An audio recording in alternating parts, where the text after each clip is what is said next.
In this lecture, we will be discussing about methods. Methods actually are a very powerful tool in C Sharp, and they are commonly used in C Sharp. And actually, methods are very powerful and used in many programming languages these days. We will be seeing in this lecture how we can create a very basic method in C Sharp. But before we go ahead and do this, let me explain some concepts.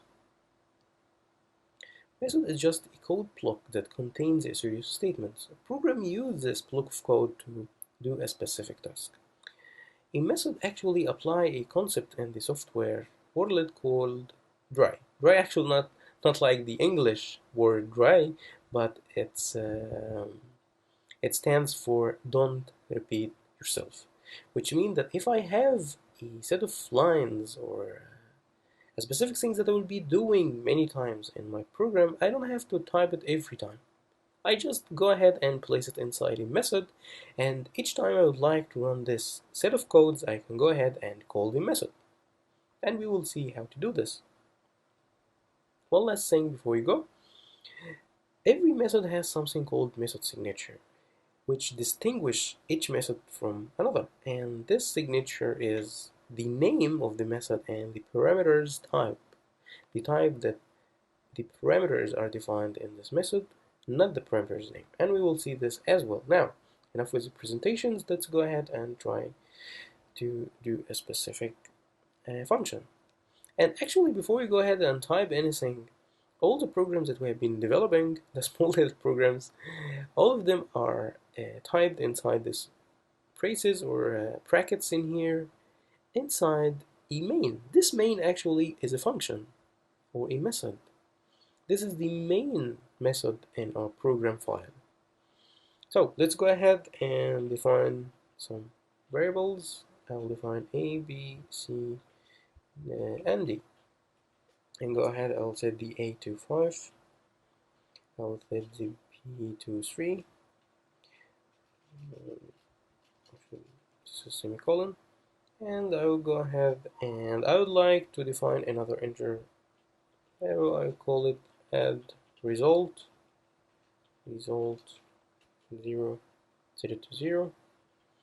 And I would like the add result to add the number 5 and 3, or actually the A and B, and add it to the result. I would like to go ahead and also display this in a message console.writeLine, and I will use the string interpolation actually this time. Remember the string interpolation, we have to type the $sign and start typing. So I will tell it that the variable A plus the variable B equal the add. Very simple. Now if you run this, just very simple message in here. 5 plus 3 equals 8. And I'd like also to add some extra line here. I'd like to call it read line. Now process is done. Let's assume that this is a long process. Now let's go take all of this, copy, paste it, and change it. That this is C, and this is 15, and this is the D. I would set it to 10, and the add result would be the C and the D. And in here, I like the C and D. So that's good. Now let's run it again. As you can see, first time it was 5 plus 3 was 8. Process is done. The message. 15 plus 10 is 25, and process is done again. So I don't like to see this repeated in here. Process is done, process is done. What if we have another process or a temp processes? So we can go ahead and place this here inside a separate function. Now let's go ahead and get out of our comfort zone in here. This is the main our comfort zone. Let's go ahead and get out of it.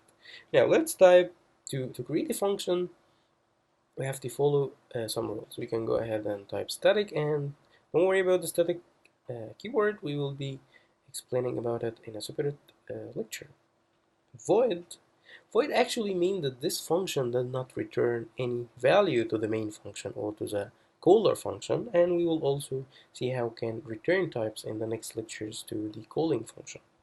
And let's go ahead and name it this play message. This is the name of the function, and the name or the declaration in here shall be followed by a parentheses and a pair of braces or brackets. Now we have a function that do nothing. If we wanted to call this, it will be doing nothing. Now let's go ahead and take this line here, console.writeLine, and place it inside this message and remove it from here. Now if we run the program, nothing will happen. Just the add operation, because I did not call the function. Now I have a function, it's declared and it's doing something that is which is displaying this message, but I didn't tell it to come. I didn't call for it. Now to call it, just go ahead and type display message. As you can see here, the IntelliSense or the Visual Studio now sees that we have some sort of a new message, a new function or a method called display message. Now let's go ahead and choose it. And this is how we call a method. Just type it and follow it with the parentheses. Now let's go ahead and run this, and voila, now it's working. Process done. You see, it's twice in here. Also, we have only wrote it one time.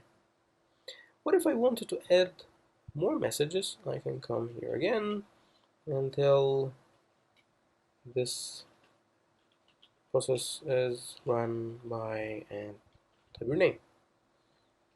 Now let's go ahead and run it. You see? Now it's displaying the two messages. I can even come here and tell it the date that it run on. Date. Just go ahead and type any date, or you can use the date time method. I can come here and tell date time dot. Now I would like to show only the time. Let's tell it that it's only the time. Let's go run or finished on. Remove the time. Okay, now we can run again. As you can see, the process is done. This process is run by Ahmad, for example, finished on, and here's the time. So this is how we can create a very basic method in C#. I hope this was easy, and see you in the next lecture.